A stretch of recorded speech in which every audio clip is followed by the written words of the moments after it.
Learning in just the last few minutes here that the president has approved a 28-point plan for peace between Russia and Ukraine, according to a senior administration official. This is just into us here at NBC News. This official says this has been getting worked out over the last several weeks.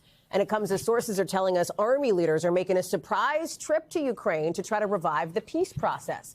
On the war in Ukraine, the president, I think people remember, had promised back during his campaign he would bring peace to that region day one. Obviously, that hasn't been the case. Where do things stand now, and what are you hearing from these officials?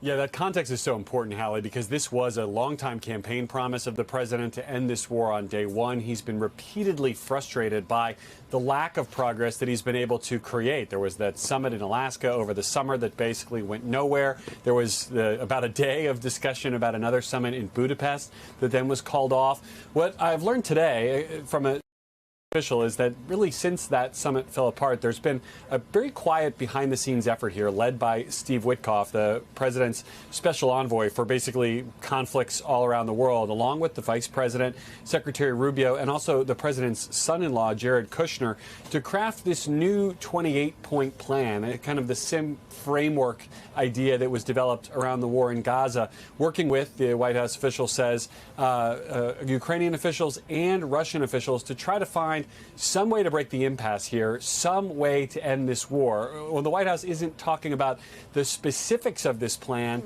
They are optimistic that perhaps this new way of thinking may at least break the logjam here, suggesting that this plan has security guarantees both for Ukraine, whose needs are obvious. They were the country that was invaded, and also for Russia, who has, in public comments always said that they are kind of the aggrieved party here, concerned about the expansion of NATO and the possibility of Ukraine being a member, that this plan would have potentially something for everyone. Now, the fact that these military leaders, these army leaders were in Ukraine today appears to be largely coincidental. This plan had been in the works for some time, but was only approved by the president this week, either yesterday or the day before. I'm not quite certain when.